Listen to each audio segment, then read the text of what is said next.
Censorship has been sweeping the internet, and luckily, a lot of people are talking about it and bringing awareness to it. But it doesn't look like any of the companies that are rolling out ID, age verification systems are going to relent anytime soon. And of course, we've all been talking a lot about YouTube's AI that's tracking everything that you're doing on their platform and might force you to enter in your ID. And there are change.org petitions that are blowing up, and just a lot of people fighting back against this on social media.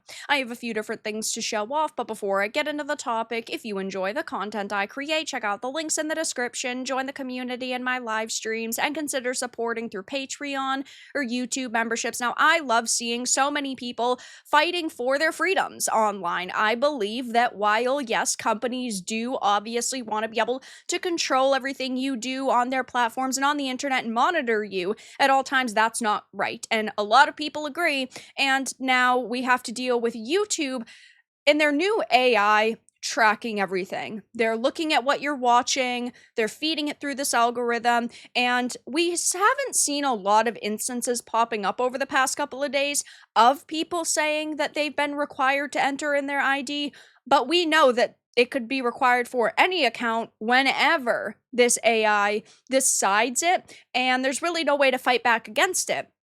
And now we're seeing all of these petitions blowing up, which is great. A lot of people talking about it, which is great too. So Zenko Kurishita, a Japanese politician who I've actually talked about quite a few times because he's been discussing online censorship a lot in recent weeks, saying since the day before yesterday, the number of signatures demanding the suspension of YouTube's AI-based age estimation system that started in the United States has been rapidly increasing. Concerns are growing about the unilateral advancement of personal information monitoring and control. Of course, you should never be okay with governments and companies monitoring every single thing you do on social media or just on the internet in general. And while they can try to require people to enter in their IDs or take selfies or prove that they are a real legitimate human being and an adult, these systems are only going to work so much because in the case of something like YouTube, right? While they're trying to require an ID, there are other platforms that are just saying take a selfie, and that means that video game characters are basically up for grabs. When we have hyper-realistic graphics, we see the Death Stranding situations where people go into Death Stranding photo mode and they will take a picture of Norman Reedus' face. Are they going to suddenly say, we don't believe this is a real picture of you, you have to enter in another form of identification? That would be a major problem. And we also don't know how this information is being stored. If, I don't know, every 12 months they require you to enter in a new picture or another photo of your ID. Like, we just don't have a lot of information, and these platforms are not being very transparent because, of course, they feel like not a lot of people are fighting back against this right now, and that's why it's so great to see so many petitions and people just talking about this on social media as much as possible, because the more people that are fighting back, the more likely we are to see companies take a step back and question if they should actually enact this as quickly and worldwide.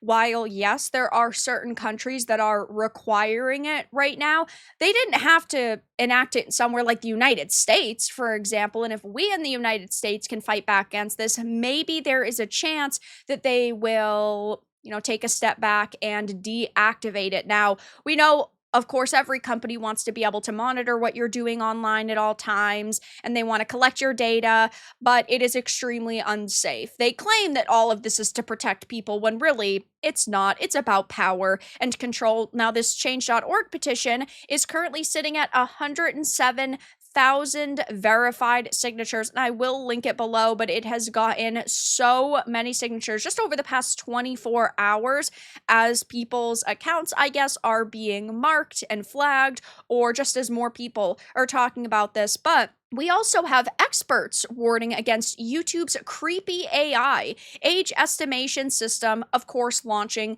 in the United States. The Google-owned platform says the tool will determine if a user is under 18, regardless of the birth date on their Google account. It uses AI to analyze account age, viewing history, search queries, and even the categories of videos watched. If flagged as 18, YouTube will automatically restrict content, enable well-being tools, limit personal ads, and reduce exposure to what it calls problematic videos. Now, I don't know if I'm just a little bit old-fashioned in my thinking, but shouldn't this be up to the parents? Why does everybody on the internet have to be restricted when really we should be pointing the blame at parents for not actually parenting their children? It should be their responsibility to monitor what their kids are doing on their social media platforms or on applications or just on their electronic devices in general. And if a parent feels uncomfortable with what their child is doing, I don't know, maybe they could just take the phone away or take the iPad away.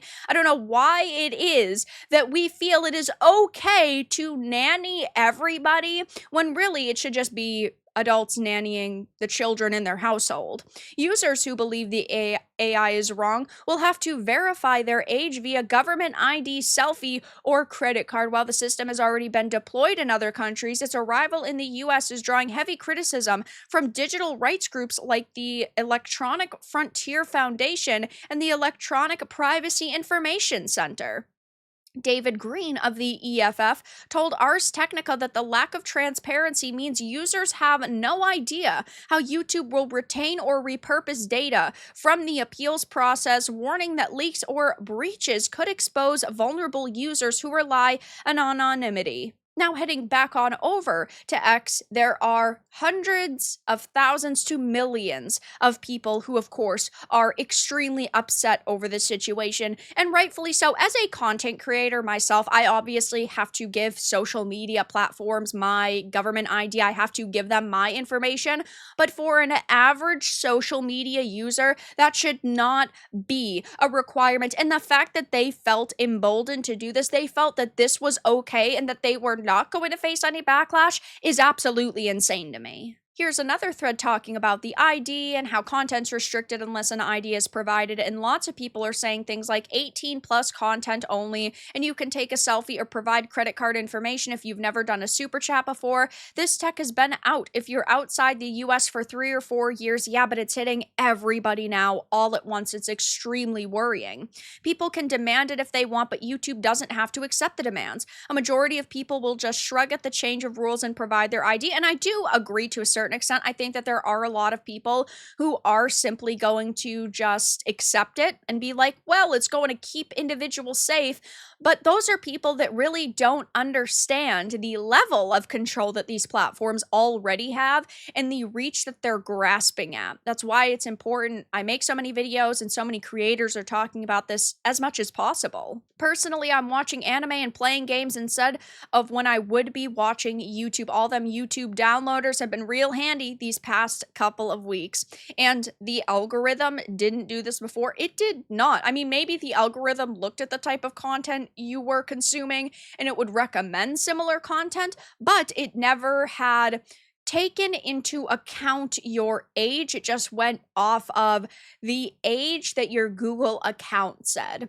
And as we should. Good thing I gave up on YouTube a long time ago. Now I'm just going to go back to DVDs and Blu-ray. So I, of course, will be keeping my eye on this and covering it as much as possible. I'm curious to see how many people are ultimately affected by this. I know in our community, there haven't been a lot of reports of accounts being locked down, primarily because a lot of people already have credit card information attached to their account, and then you should not be required, as far as we're aware, to give them any other information. But yeah, I'll be keeping my eye on this and covering it, but there are a lot of petitions that are getting a lot of coverage right now, and I'm glad to see so many people are fighting back against this. But that's all that I really had to discuss in this video. Let everyone know your thoughts in the comments below. If, of course, you found this important and informative, make sure to give it a like, and if you didn't, give it a dislike. I appreciate your support either way, but I'll talk to you all again in the next video really soon.